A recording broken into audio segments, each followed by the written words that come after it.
Voilà, merci, bienvenue à vous tous. Salutations à vous tous partout, vous êtes branchés, connectés. Je suis Boloa à la présentation.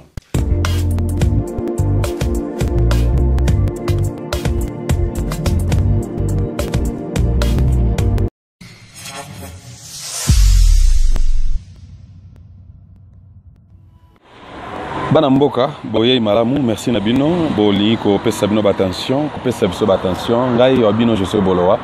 Na pesi mbote na ba nyonso ba linga émission espace dialogue là la réflexion la connaissance se rencontre.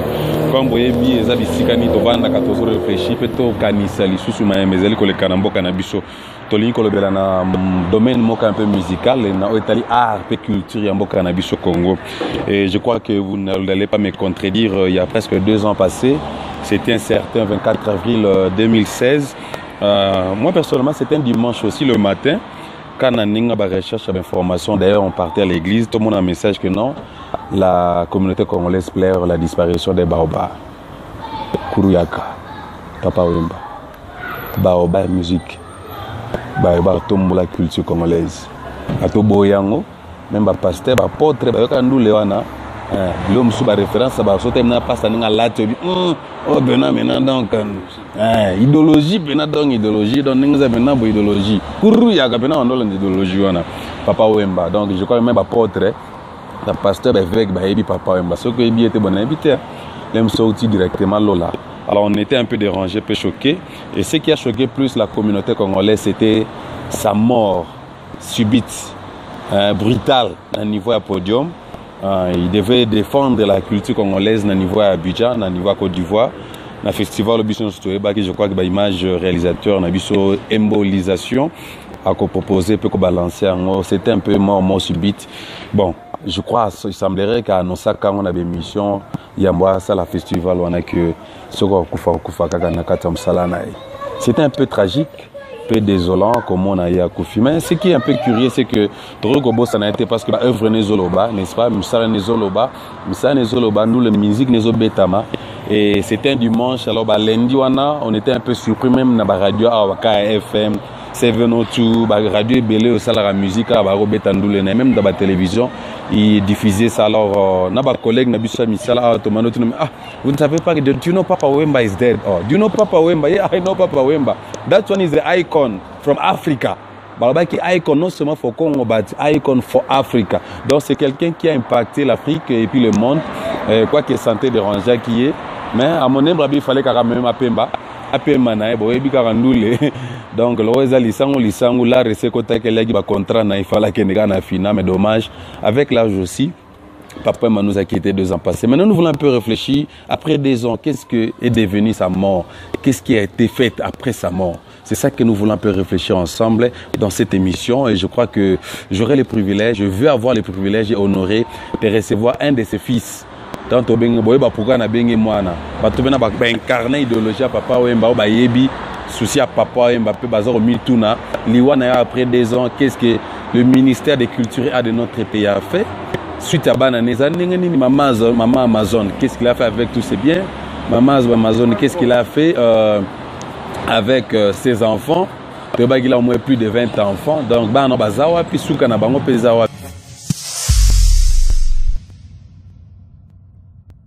je salue tous les internautes à Congo Dialogue, que j'aime bien. Je salue aussi la coordonnatrice, Madame Francine Ndembe de la Belgique. Il y a eu un Moana et puis voilà. Donc merci parce que Papa Bolo a beaucoup plus ce qui a mis pour une intervention à certains sujets. C'est un peu de réfléchir. Ce n'est pas que tu auras un monopole, il y a connaissance, mais Miko ils ont tendu à n'importe qui soit tout le monde basa na moyen na facilité aux yango tu biso ba pesa biso yango yango to meka ko mettre moi ba idée na biso voilà tozo commémorer tozo lingato pay tribute hommage il y a presque 2 ans passés il y a moko ba géant de la musique congolaise à l'occurrence il y a Kotanga notamment Papa Wemba nayo sangongo komela ka nini. Et puis, message nous représente sur Congolais. En tout cas, un certain 24 avril il y a 2016, c'était un dimanche, je me souviens. Ça on écoute à la prière. Et na été que papa m'a fait déjà na boutou ya samedi na dimanche. Et na fongola télévision. Là j'étais encore à Kinshasa. Dans mon bande passante, j'étais émotionné parce que papa Wemba qui moko ya artiste au benanga na lingai makasi.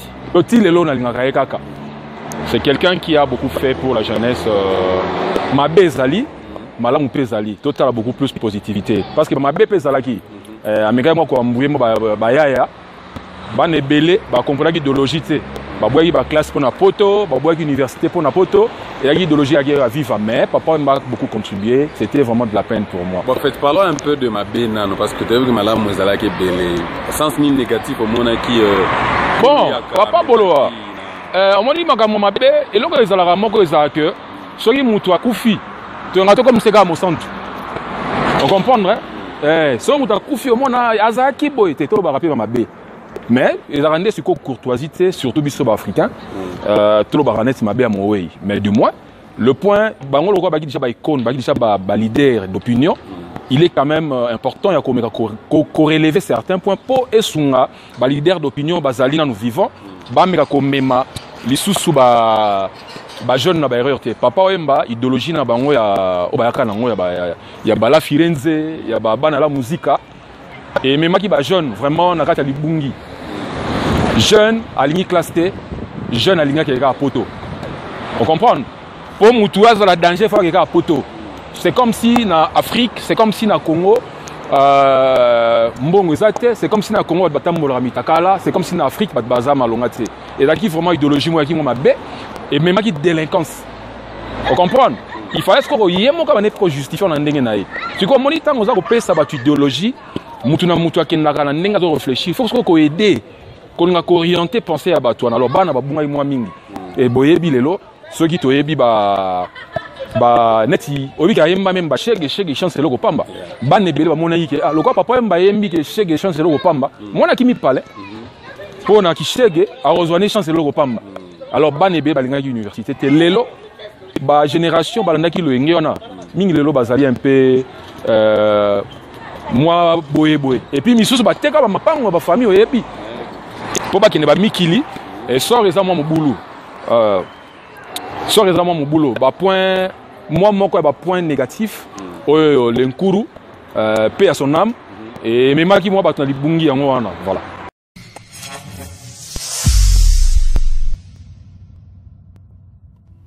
Voilà, merci beaucoup. Je crois que vous étiez sur le terrain, tant au Koufaki, vous avez un niveau qui est ça, Yamboayo, qui est en Afrique du Sud.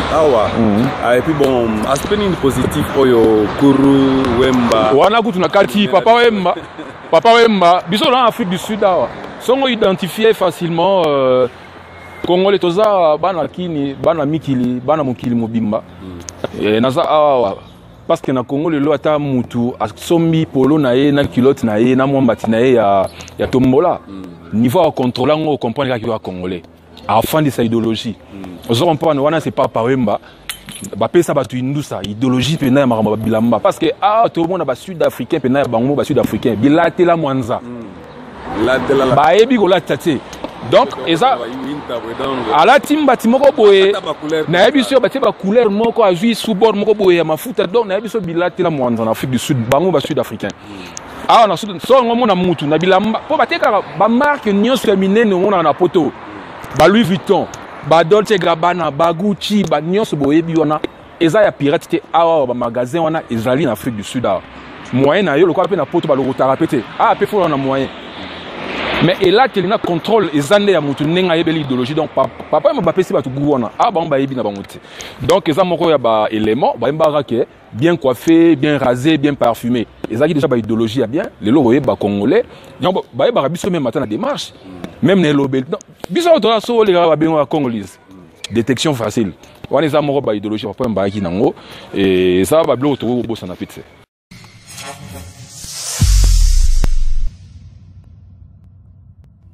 Voilà, merci beaucoup de côté bon va brancher connecté bah ça n'a pas commenté pour ça là-bas ça il y a un numéro ça n'a pas petit écran mais toi que non plus le 2 ans papa Wemba Koufi oui en tant qu'icône, toute légende de la musique chrétienne, la musique culture congolaise, même en Afrique du Sud, la babeta a vendu le radio. Même temps à Koufa qui va traquer on a la radio à Minga. Mais les lots yo impact nini après liwana yo remarqué. Et tu as salama nasima il y a liwa papa wemba 2 ans. 2 ans jour pour jour que le nkuru ya ka lever musée fulangenge à fula bango à Tambola. Aujourd'hui papa wemba dans les oubliettes. Ça fait très mal. Ça fait très mal. Au moni biso Congo na biso wana eza Congo ya bato yo baza bato ba dembela bato. Au moni le politique congolais baza bato bazo utiliser bato. Papa yemba tant ba vivant. So ba ingi ba campagne na bango sur le plan politique faut benga bango. Mais aujourd'hui le roi papa yemba akufa jour pour jour 2 ans déjà. Et papa yemba semble être enterré dans makamuna enyoso. Babo sani papa wemba. Balaka Kibiso, parce que quand papa Wemba est mort, moi j'étais encore à Kinshasa. Balaka Kibiso, musée. Papa Wemba vaut la peine. Mes fils qui sont dans le musée. Tout le monde a vu un biso Rochero Bakoufa. Balela et Makasto Ebi. Tout le monde a vu un biso Franco. Tout le monde a vu un artiste belé.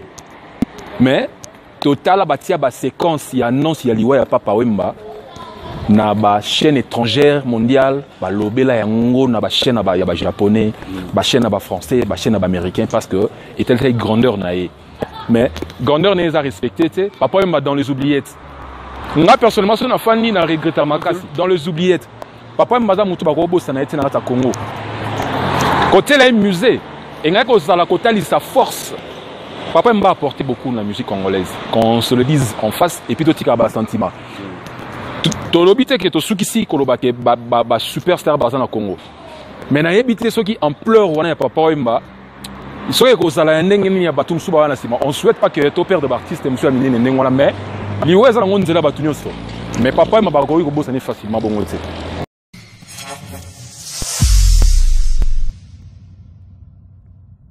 Voilà. Bon, en tant que chroniqueur, en tant que réalisateur, qu'est-ce que vous suggérerez dans le ministère de la Culture et Art Yambo Cannabis? Considération d'abord et respect. Na batwa na balosa les belé. Balosa les belé. Au moins nyonso badne comme sou bazali na nous vivons pour ne pas citer le nom. Bazali moi mouké spécial pour na batwa parce que ba vivant ba bi ke balo ko ba ko use bango. Na ba fin na bango politique. Ko use c'est-à-dire ba ko utiliser bango na bango politique pour na intérêt quelconque. Oh eza pour na ba poche na bango. Mais l'habitant va rater tous ces gens-là va oublier carrément même la famille na bango ba la bonté parce que lelo na monaka ata mutu moko te alukaka eba évolution ya bana ya papa Wemba évolution ya bana ya King Kester Emenea 4 ans déjà depuis que King Kester Emenea Koufi le ministère de Culture et Art il fallait à kota makambi ya King Kester Emenea King Kester atika album This Is Me na Katia Studio et bota problème entre Luxen, je crois, sur la Bossani au Limbisi parce que même il n'y a pas gros monde à image, mais il y a Luxen, na famille, bah où est-ce qu'il m'a ramoré, mais il fallait pas le terrain d'entente pour ne pas bien ça album on a à titre posthume, mais jour pour jour 4 ans l'album de King Kester Emenea et bimate ngolo baké l'État, ministère de la Culture et Art à sabota orchestre à qui peut mouton ça n'a été. Papa Wemba est parti aujourd'hui les lots. Vive la musique semble trébucher na ratapou. Il y a pas poto. Bah la leadership mo boé. Bah orchestre mususu kutu ba leader ba kufa. Ne fils kata album me bimaki. Papa Wemba depuis qu'il est décédé il y a de cela 2 ans. Vive la musique est parvenu comme bimisa album té pour pas de no ba ba tika ba sali. Pour ni bazo la leadership et puis muto encadrer ba zate. Nyon sonné hôtel ça que toza ko bossa na facilement grandeur ya batu na biso ba ki minene. Ba ki important pour na biso.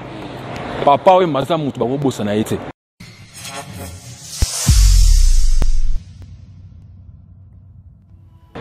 Parlons un peu, moi, Mouké de côté Rimboli.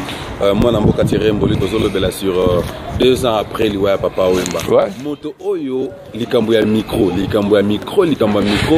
crois que ba image bozomo tango Papa Wemba kufaki na scène kwei pas ya mo ba benda ki micro na ya ki nango jusque là suite ezo banate ya avino ezande te Papa Boloa. Papa Wemba mutu wana ba accusaka ye, moi je ne suis pas magicien, je ne suis pas tu vas aller dans l'enquête, c'est tout ça. Mais qu'on se le dise, on a Papa Wemba. Dans l'émission, il y a Nathil Okole, notre confrère depuis Kinshasa que je salue. Ayamba Papa Wemba, dernière émission, Papa Wemba, les cas dans l'émission, il y a section musique. Nathil Atunaye, Papa Wemba, il y a Bisoke, Torres Sankokufi. Émission, il y a Libo Lugono, Net Boromona. Papa Wemba, non, on a Bella Ki Makasi, on a Bella Malaria. Alors, na poto dans l'hôpital, on va bien dans l'hôpital, il y a des maladies tropicales. Man na poto bazana bayebi, na zana na kena kunate, ba o bazana bayebi, papa m'a amené mena monokonae. Alors bien qui moi très sérieux, mais aza si comme makasi mais il faut zonga pour na contrôle. Wana ki na Kinshasa. Abi ndenge nazo kene pour na contrôle à partir il y a France, né na Okita Brazza, a une invitation pour na basaper à Brazza. Basala festival na bango pa ya mutu na bango kombo ki mingai mutu basapi ya basapi boye ba bien sûr le roi de Croco sera le kuna nde bazali invité na Fimois festival au Magic System masala na Abidjan. Oh Papa Wemba tango akei Brazza kokende donc Papa Matokolo bakialaki neti ba benga nini convalescent agora ko prester le roi de selon ba expert ba médecin musu ba lekaka ba yamba ba plateau abike Papa Wemba staff naie notamment tout autour de Marie-Laure, tous ces gens-là, Kokaki, notre manager, jamais accepter que Papa Wemba a ça la prestation parce que au moment le poids de l'âge et jouer rapé na et jouer rapé na nini na Babilo Kwananyoso et surtout qu'il était malade. Kokaki ko a journée loko wana parce que nous autres épée maka. Alors na baton na nyoso peut-être pe cause amour ba raison. Mais ngai na aime la vie na ngai le pauvre monsieur ba accusa bon pour ne pas na lo ba makamusu ceza ya solote na mekara moi mukie bolimbi sanga soki ko zota batu mususu na mona ngundi za sensité ngana tu va peut-être que mes gestions ba baki tout autour ba staff Papa Wemba fa bandi maïta qui ne ko ça ba concert pendant qu'il est en convalescent. Voilà donc ba ko ka pe ko tala ba biki non star na biso aza malade en tout cas pour na invitation on a toi comment toi journée en haut voilà parce que nous autres dans nous autres voilà donc hier on a bien micro pénèse on aura bera azaki nega sacrifié et puis voilà bon jusque là bon il semblerait que non bah c'est qui est poison attend un micro gouvernement zana simana lequel gouvernement le nôtre gouvernement mais parce que ils ont politisé même la mort de Papa Wemba mais politisé pour quelle raison parce que on a dit que Papa Wemba abandeko bango tout haut na ba chaîne nyonso ya Kinshasa ta ba ko menacer bango ba faire combattant alobaka Papa Wemba alobaka ngana tala na télévision abari ya ko wanga na Joseph Kabila te si aujourd'hui je suis libre na bima na prison c'est grâce à Joseph Kabila parce qu'il était venu ko aider ngata na kina passe alors yepé le quoi na posa ya aide na ngai c'est-à-dire ce qu'il faut na passer coup de pouce c'est-à-dire que sapotier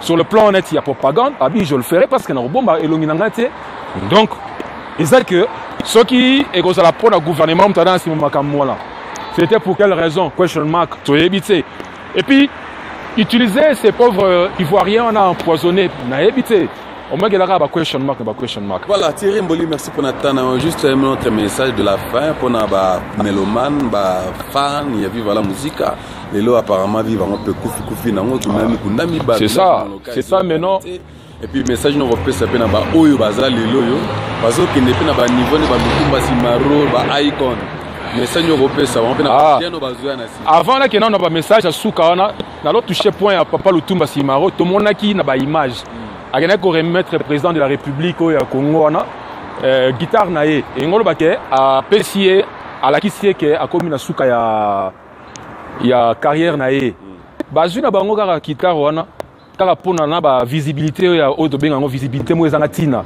une fois aujourd'hui que Papa Lutumba rosala na mukile ote ba bossa na ye oui Papa Lutumba fana rabi Papa Lutumba fana na lingwala to bita lingwala ya commune mabe Dingoya pe mena Gombe. Mais na ba niveau ya ba papa Lutumba, ceux qui ba droit na bango qui respecté. Ba tumsu ba fa na ba Montfleury wana na ba Gombe wana o ba tema kelele à côté politique lobby ayibi mbonga l'état ko tonga na ba Montfleury ba mériter plus que ba papa wana te. Ba bossa na ye. Voilà, ceux qui pour relancer message mo pour na bana la musique, ça fait très mal. Bazo potanaka bango moko. O mona bendo aleki alobi makambu na ye. Pompo roleka alobi makambu susu natala ki so émission moko Archange azo tumba o mona kuna nani wadire mfumu mutu na ngai so tala ngai wadire mfumu Patrick Dilele wadire mutu na biso ya kati o mona pe ba roleka balobi bozo wela nini Jole Noir roleka atumbi bozo wela nini papa mba kufi 2 ans yango yo to moni lo bosalité bo foulé personnalité papa mbo pied ngai nazali mutu na wakai na ga mutema pasi pona makamwa ponga na mona la musique na lelande la musique na lela idéologie ya papa Wemba bon me ko sauver image wana rien n'est tard mais na moni déjà que ndeboke na principe ya ba o basé par pied on dirait bon na nga prophète de malheur te on dirait bo pe si vivre sous chanceté donc pona ba spéculation toyoka que mère Amazon comment oteka babora papa Wemba tout ça bon et là bilo monsieur ko teka mala monsieur teka marate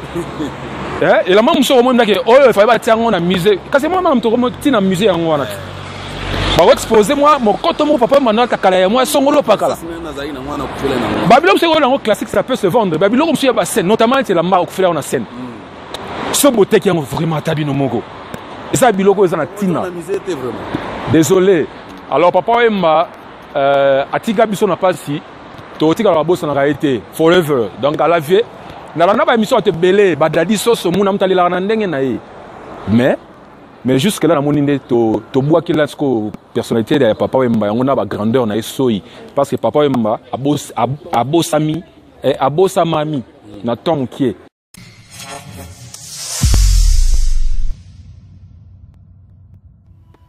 ce qui n'est pas normal pour un roi papa Wemba grand prêtre mangoko to grand prêtre paix à son âme et nako yebisaka famille na que non papa Wemba na ba ne belé ba biso to ba lifanta papa Wemba na idéologie donc on a net nga pe na Thierry Moli na robo sana raité na robo sana papa te voilà donc gouvernement ameka ko tala moi makamu ya batuango voilà, donc salutations et qui na Tania Baza depuis Kinshasa. Je salue ma fille Chancel Mboli, mon fils Jojo Mboli, toute la famille Mboli. Je salue Masanangai Charlie Binda depuis Mikili.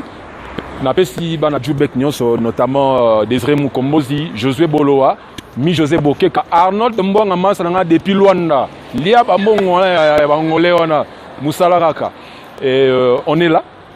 Togozan a raté ko sangisa ba idée parce que mutala na monopole la connaissance a raté. Mais papa m'a forever to bossa na hote. L'union kwa tembe, kolo idéologie. Et ça on a nengwa.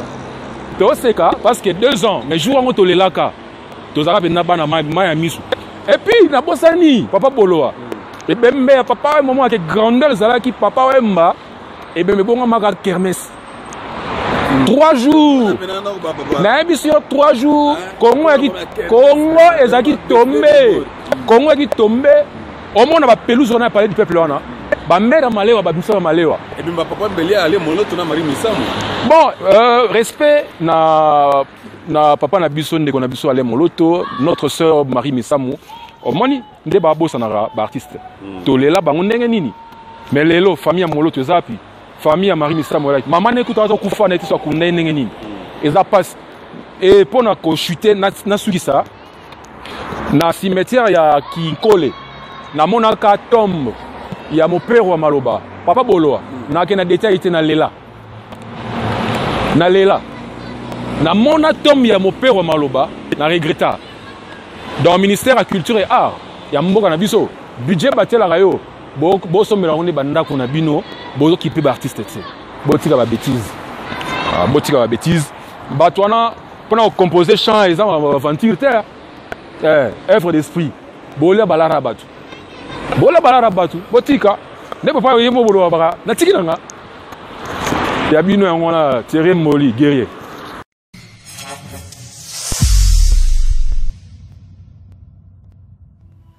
Voilà, merci la régie, merci Bouti Kolanda, Thierry Mboli, Moko Yabana et Papa Wemba, n'est-ce pas, en direct de l'Afrique du Sud à Johannesburg. Vous qui réflexionnez, vous avez un commentaire, vous avez pour ou contre émission, but émission de Wanatova Nato sur la Toka Boulamakandesi. Parce que si ces attentes, on va nous réfléchir, vous avez commémoré 2 ans après, qu'est-ce qu'il est devenu la mort de Papa Wemba, après lui, ses enfants, qu'est-ce qu'ils sont devenus, Maman Amazon, Azawapi, Akoma Wapi, Azosala Nini, Baveuf, Wana Pena, Baorphelin.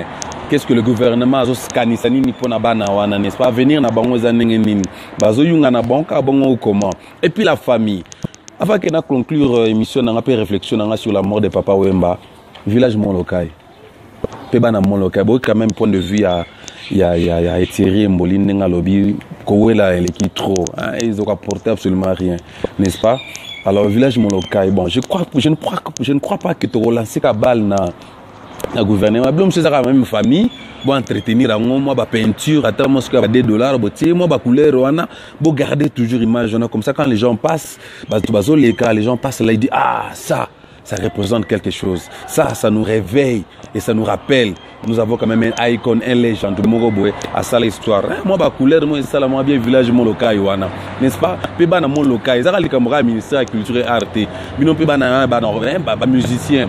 Moi ba cotisation Mickey bo ça moi chaque mois après 3 mois pour entretenir, moi ba peinture moi bien pour renforcer moi image moi bien et puis ça quand même image bien. Bon la raté gouvernement ça la n'est-ce pas? Parce que ça parcelle etika quand même référence. Un village mon local pour bon mon qui a une valeur place wana, on va déplacer corps ba l'exa qui wana pour la valeur ya otala ki place na bande ko répéter quoi ba exposer que même père corps wana vanda ki wana pendant quelques heures, n'est-ce pas? Pour nous, c'est quand même que le gouvernement, ils ont reconnaître la place. Pourquoi pas les familles? Pourquoi pas les musiciens? Il y a des villages local. Si vous avez un boulot, une équipe à Congo de l'Or, si vous avez des chaque 2 mois, 3 mois, moi, je peinture. Si vous avez bunga, je vais peinture. Comme ça, il y a quand même une référence. Pour vous faire nous autres, vous bénéficiez trop quand même. Moi, je suis en Chabino, je suis en Koufi, je suis en même Bachege. Après, tu peux te na niveau Potoana. Alors, je suis mal il y a Viva la musique, on a lancé un appel, s'il vous plaît, parcelle les Awana, village Moloka et Zawana. Moi, je suis en tour na Kinwala, n'est-ce pas? Vous voyez quand même, moi, boulou mouké. Moi, ma peinture et ça, là, moi, bien. Voilà. Ça, c'était l'espace dialogue avec moi, je suis Bolo à l'international. Na comme na suka, na pesi ba prêtre nyon so mbote, na pesi ba mission nyon so ya vivre la musique mbote, ba mission nyon so ya Molokai na pino mbote, mbote kana go la leadership na bo vente idéologie vie bien et keneli so bien. Merci na Thierry Mboli na présence na epena ba input pour ba ida pesi. Merci na grand prêtre mère Francine Ngembe. To comme na suka, on va se retrouver la prochaine. Pour ma paix à son âme.